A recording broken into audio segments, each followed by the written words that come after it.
Everybody asking how we doing, say we good. Don't need no one to tell me how to live just like they would. It ain't their business, but they in it, I don't know why. Revolved around my life after I found another. Assalamualaikum warahmatullahi wabarakatuh. Hai guys, perkenalkan nama saya Wida Ilustari dari Prodi PGSD dengan NIM 211236. Pada kesempatan kali ini saya akan membahas tentang indeks pembangunan manusia. Nah, apa sih indeks pembangunan manusia itu? Untuk selanjutnya, happy watching!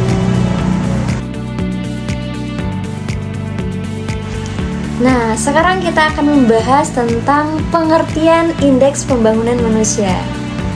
Indeks pembangunan manusia atau kita kenal sebagai IPM adalah sebuah alat pengukuran komposit tunggal yang meskipun tidak mampu mencakup semua aspek pembangunan manusia, tetapi mewakili 3 dimensi yang dianggap mampu mencerminkan kemampuan dasar penduduk.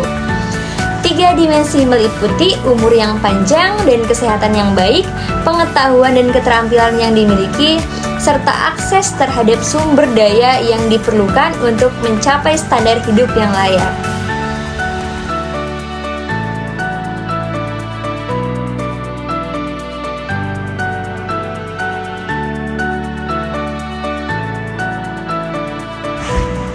Nah, slide di samping merupakan contoh gambar indeks pembangunan manusia yang setiap tahun semakin bertambah atau semakin meningkat. Nah guys, kita sudah mengetahui tentang pengertian indeks pembangunan manusia. Sekarang kita akan membahas tentang rumus indeks pembangunan manusia. Apa sih rumusnya?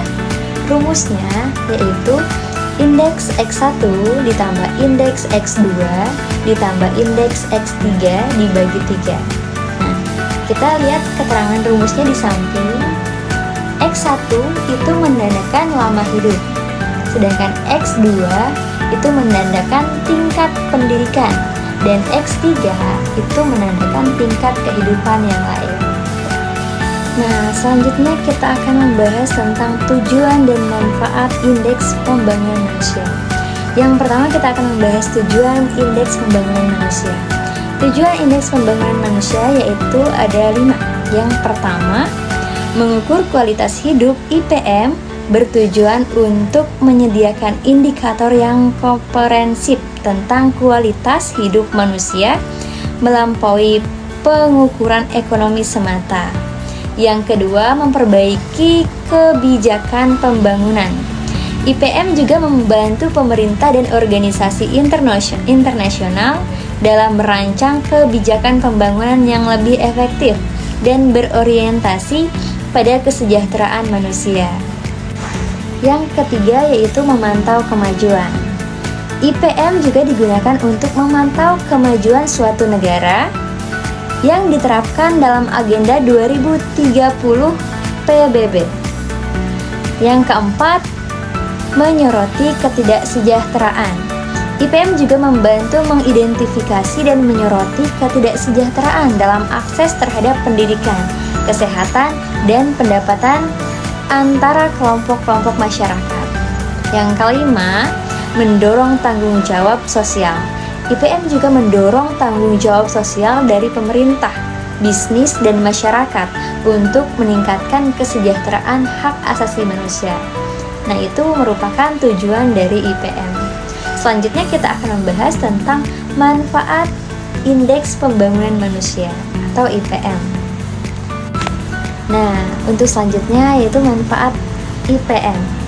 Manfaat IPM pun terdiri dari 5. Yang pertama yaitu pengukuran holistik.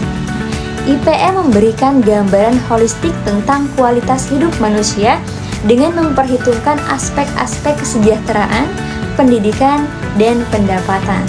Yang kedua, pembanding antar negara. Nah, IPM juga memungkinkan perbandingan antar negara untuk mengevaluasi kinerja pembangunan manusia dan belajar dari praktik terbaik. Nah, yang ketiga yaitu fokus pada kesejahteraan manusia.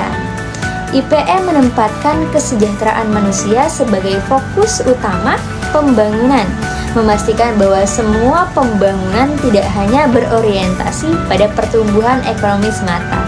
Nah, yang keempat, alat pengambil keputusan. IPM juga menyediakan alat yang berguna bagi pembuat kebijakan, pengusaha, dan aktivis masyarakat untuk mengidentifikasi prioritas dan menentukan alokasi sumber daya. Yang kelima, penekanan pada pembangunan berkelanjutan. IPM membantu mempromosikan pembangunan yang berkelanjutan dengan menyoroti pentingnya memperhitungkan aspek kesejahteraan manusia dalam kebijakan pembangunan. Nah, selanjutnya kita akan membahas tentang identifikasi tantangan dalam meningkatkan IPM dan upaya-upaya untuk mengatasinya. Indeks pembangunan manusia di Indonesia dipengaruhi oleh faktor-faktor seperti pengangguran, kemiskinan, inflasi, pendapatan lokal, dan investasi asing. Tantangan termasuk tingkat kemiskinan dan pengangguran yang tinggi, upaya untuk melibatkan peningkatan pendapatan dan menarik investasi asing. Nah, identifikasi tantangan dalam meningkatkan IPM dan upaya-upaya untuk mengatasinya dapat mencakup beberapa hal berikut. Adapun tantangan yang pertama yaitu ketimpangan sosial dan ekonomi. Nah, ketidaksetaraan dalam akses terhadap pelayanan kesehatan dan pendidikan dapat menyebabkan kesenjangan antar kelompok-kelompok masyarakat. Ketidaksetaraan distribusi pendapatan juga menjadi tantangan karena dapat mempengaruhi kemampuan individu dan keluarga untuk mengakses layanan dan kesempatan yang sama. Nah, tantangan yang kedua yaitu akses terhadap pendidikan dan kesehatan.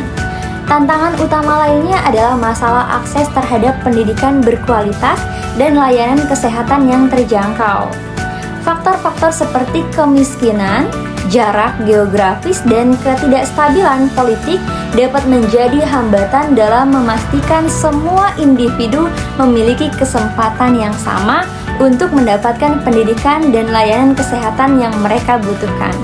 Nah, yang ketiga, pengangguran dan ketidakstabilan ekonomi. Tingginya tingkat pengangguran dan ketidakstabilan ekonomi dapat menghambat kemampuan individu untuk memperbaiki kualitas hidup mereka. Nah, yang selanjutnya, ketidakpastian ekonomi dapat mengurangi investasi dalam sektor-sektor kunci seperti pendidikan dan kesehatan. Adapun upaya-upaya untuk mengatasi tantangan yang pertama yaitu kebijakan pembangunan inklusif. Nah, pemerintah dapat mengadopsi kebijakan yang mendukung pembangunan inklusif yang memastikan bahwa semua kelompok masyarakat memiliki akses yang sama terhadap pelayanan dan kesempatan pembangunan. Yang kedua yaitu investasi dalam pendidikan dan kesehatan. Nah, peningkatan investasi dalam sektor pendidikan dan kesehatan merupakan langkah penting dalam meningkatkan IPM. Yang ketiga, program pemberdayaan ekonomi. Nah, program pemberdayaan ekonomi seperti pelatihan, keterampilan, dan bantuan untuk menciptakan lapangan kerja dapat membantu mengatasi pengangguran dan ketidakstabilan ekonomi yang menjadi hambatan dalam meningkatkan IPM. Oke guys, kita sudah mengetahui nih tentang indeks pembangunan manusia.